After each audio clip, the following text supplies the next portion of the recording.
Put a nice little chamfer on there right now.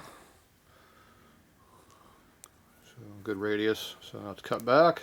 Shouldn't be an issue now at all, not even close. That's what I'm looking for anyway.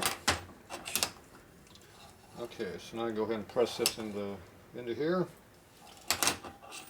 hopefully it'll do what I need to do. Let's see. Any special stuff I'm doing here that I don't remember. Let's see. Okay, these washers go out here. Just making sure I didn't have a washer jammed back in here for some reason. Nope. Looks like we're just using normal stuff. Okay. So, be nice having some kind of support here on the shaft to keep putting pressure right on it. Let's see, there's one right there. Yeah, we can use this one right here as our, damn, over you can't see. We can use this as our special tool here to keep from pushing directly on the bearing. Could be a little bigger than this though, so let's see if I got something in my drawer down here I can use, which is way down here.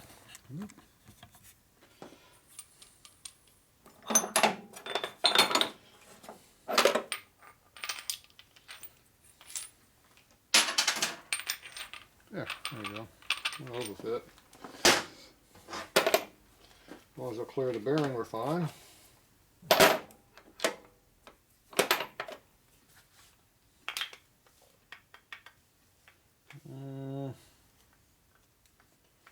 I don't think so. I think it's going to hit on the clip. It's too big. Nothing smaller than that one probably. Nope.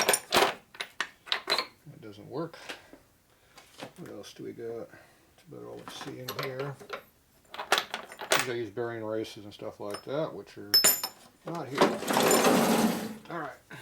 We'll take this just in case. I'll use this still below that one. And we get what I want. Okay, let's go to the press.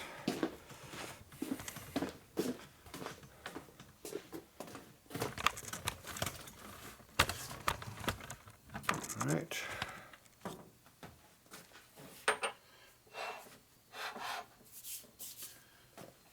So I keep stuff like this laying around. For custom applications like this. Alright, so this goes in there like this.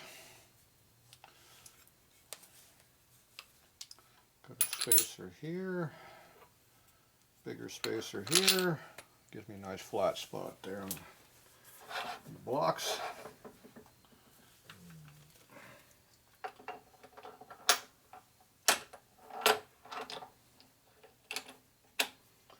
Like that.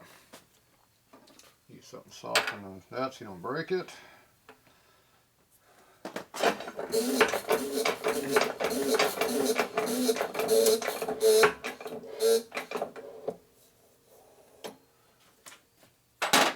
Freely until it hits something.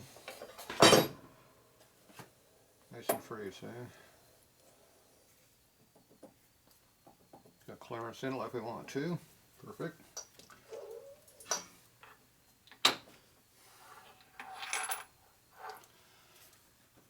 Make sure it's all the way up. Oh yeah.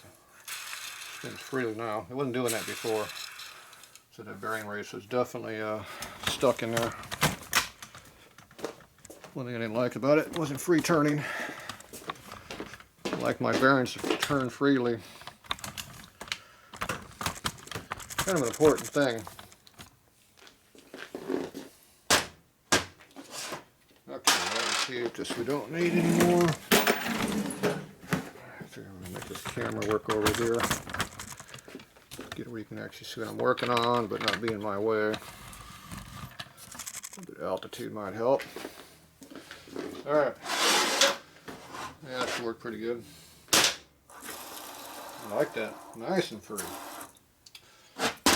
Okay, so now we got to set the transmission up. So, first thing I do is get this together. washer. That one there. And a clip right there. You don't need that dry because that's the part that spins like crazy when the motor is running and the bike's not moving. Which means there's not much oil getting up to that for a while. That's why a lot of times I like starting the bike up. I have the rear end up in the air so it's free to rotate. And I put it in gear and run it a little bit in gear, let oil get where it belongs. Kind of an important thing, having oil. Okay. This was kind of burnt up from before, but I think it's fine. Yeah, it goes nice and freely now.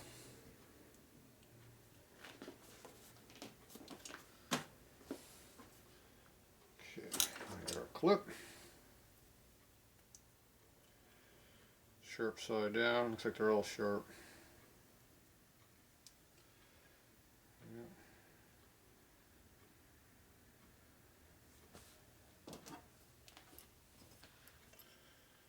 Got my nice tools right here. Snap ring pliers.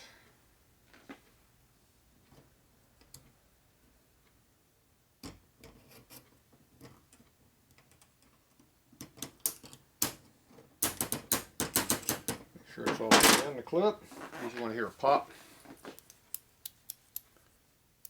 Got clearance in there a little bit. It's hard to rotate because that thick oil's in there.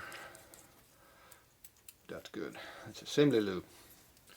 So that's not to worry about that burning up while we're running the bike for a little while. Alright, don't need those. Okay, this little gear that goes on it, the one with the notches on it goes toward high. So the flat one here, no notches, goes on a counter shaft. They look the same tooth count, same everything. Except this is a 4 dog for counter shaft, 5 dog for main shaft. Make sure it still fits on here like it was last night. Come on. Appears to be working nice and freely. You want to see. Okay, I'm good with that. Alright. Here, I'll leave that dry for right now. Goes in there like that. Looks good. Okay, here's our low gear. Sometimes they're press fit, sometimes they're not. Preferably they are. This one appears to be a press fit. Want the oil groove toward the bearing so you get some oil in there. Flat side goes toward the other gear. Okay. I'm going to do some more pressing again. Going back and forth, back and forth. Typical day at Harley. Back and forth. Alright. Put this in like this. Let's see. I'll flip this down a little bit. Don't have to work so hard. Yeah, look at that. It fits right in there. Kind of hold that up straight would help. Let it kind of self-center a little bit before you get too carried away. Nice and straight. Don't push it in. Feel like a double groove when I got to the bottom. Okay, I'm not sure what that was all about, but you can look in there, you can see it's flat against the stop in there. So it's in there all the way. Yeah, see, now it's loose. See? There's a lip on the outside edge to keep them coming off. That was that double pop I felt. When it went over, it popped down, then it hit the solid stop. That was the second hit I heard, felt.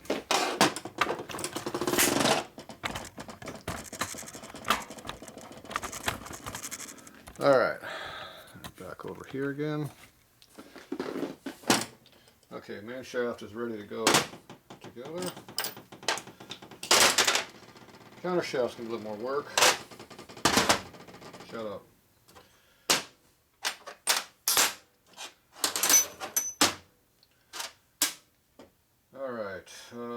counter shaft, this one. Okay, I need to set up my stop. Okay, I need a washer for this, which I'm not seeing. So I gotta come up with a new washer for that, or at least a new one to me. Okay, I gotta get my junk box over here. It's the smaller of the two. These all look like the big ones.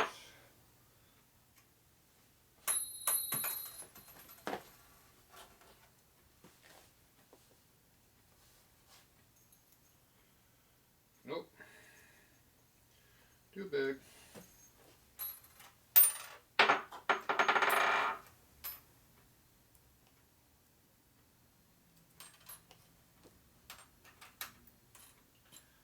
are all the same ones, which are not going to help me. It's not the ones I want. There's more clips if I needed them. Some of the washers I might need for something that I will need. Go over here. It's another clip.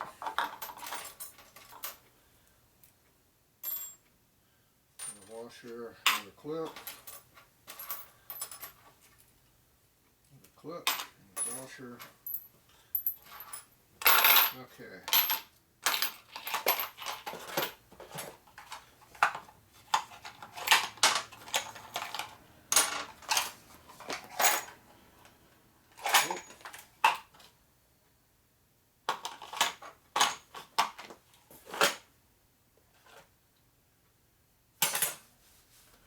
Okay, appears we don't have any.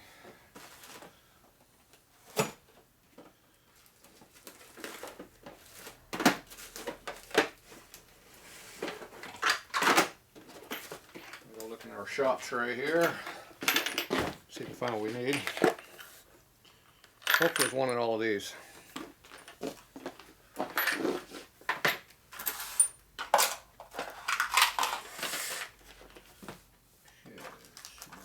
Here. That's one of them.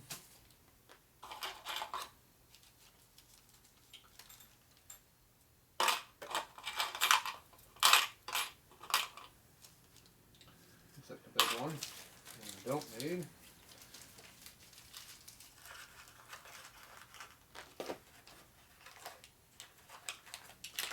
It'd be a pain if I don't have any of these. Looks like some more. Hopefully this is the small one right here. Let's see. Transmission, second gear thrust, counter shaft. That's the key word right there. Counter shaft. Obviously I ran out of these, so I had to buy some new ones.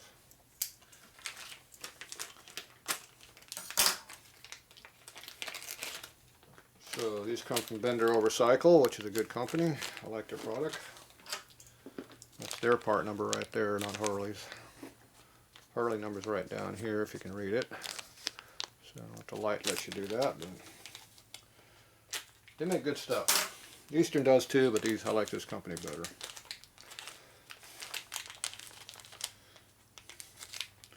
So there's two of them. There we go.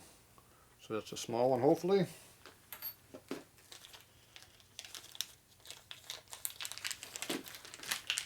Stick it in their package, back in the V-twin package. Tear off the excess. There, and I got the part number, see? Gotta have the part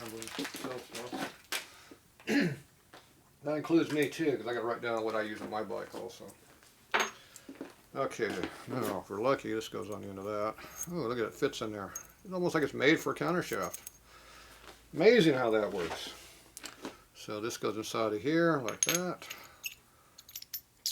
And that's your stop. Okay. Okay, the other thing we need the wash that goes between them, which is the spacer over here.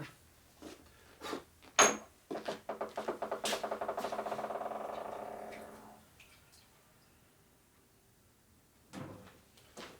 that sucker off, it's dirty.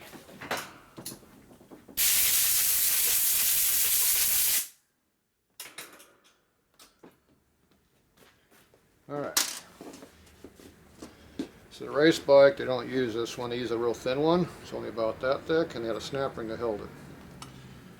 Harley shaft, where's it right off, does not use a snap ring to hold it. It has a spacer in there like this. And all the gaps between this gear against the trap door, this gear clearance and this, the low gear clearance over here, and the whole counter shaft over here again, all four of those clearances have one overall clearance.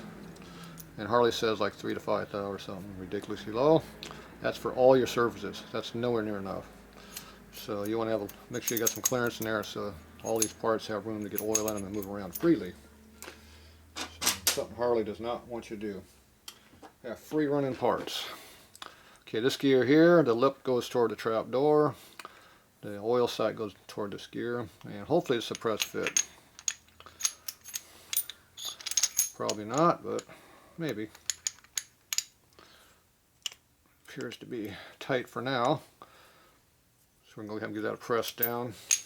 But before that, do that, I'm going to have some oil on this. Same deal, I want to have the stuff dry when I'm running that.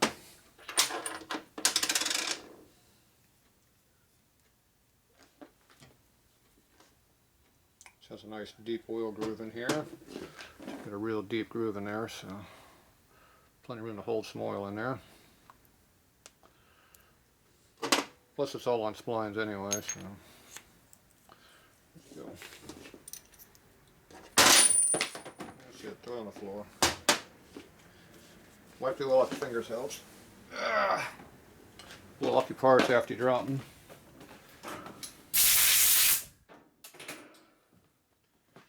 Keeps the dirt off your tranny, out of your tranny.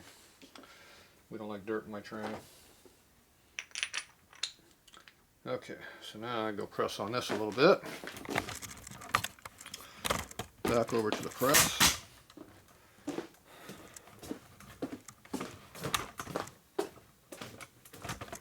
Spend more time walking here till we do the job. Move the press closer to the workbench. Okay, that's too short. So go up in here a little bit.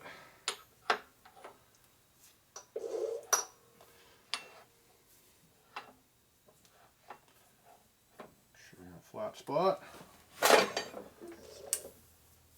See, that's going sideways right there. I don't know if you saw that.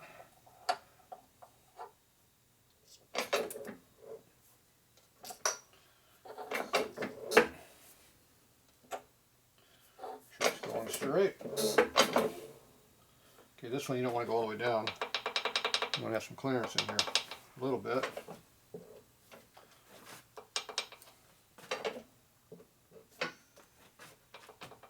That's a good clearance, I think, for that.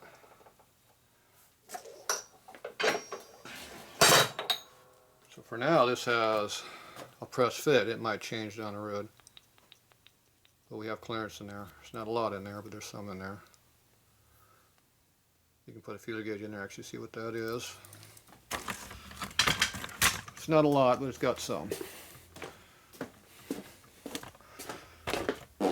And that's adjustable how many times I drop it on the workbench. Okay, I can tailor the clearance to what I want it to be. If you want to check your clearances, you get a feeler gauge. Resembles one of these. Pull out the number you like. 8 to 12 is always a good one. There's 8. You stick it between the gear and there and see if it goes in. Okay, it's in there. Got a little clearance on it, not a lot. Let's try 10. 10 went in there also, but tighter. See if we can get 12 in there. 12 does not go in there, so it's probably 11. There you go, between 8 and 12, see? Yeah, about that much. Nice little click click, but not a clunk clunk.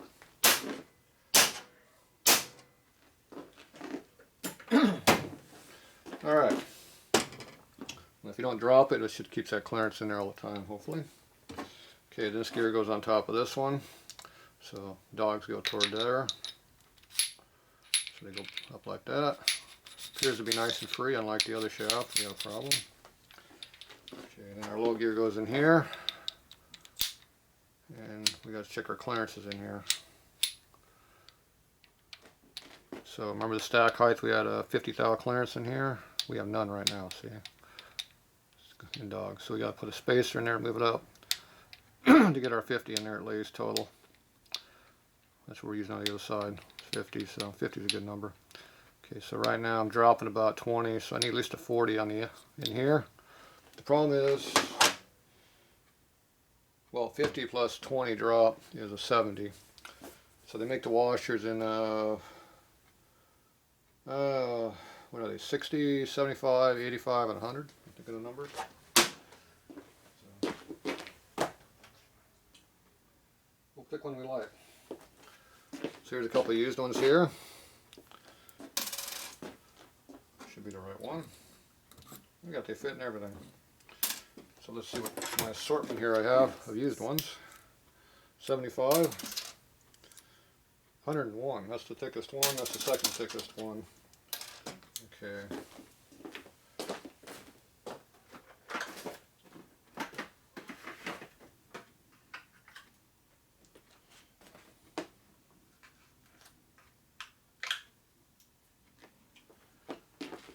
This is our next one down, which is for some reason is 66. I'm not sure why it's a 66. That's what this one is. This is our shim measuring our go and no go gauge. 50 thou, if you can read it. If you're trying to measure it, just use something that tells you exactly what it is, not a problem. Okay, this one was a 75. I think that's probably going to get us close.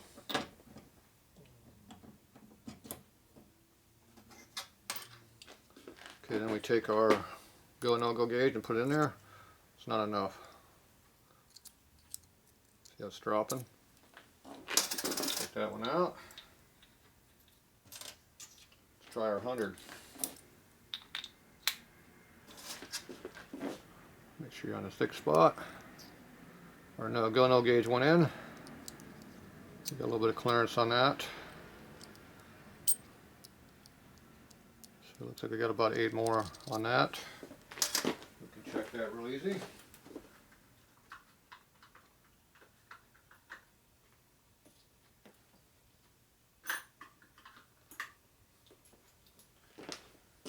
So this is a 60 right here. It's going in there nice and easy. So didn't feel like there's a lot extra though.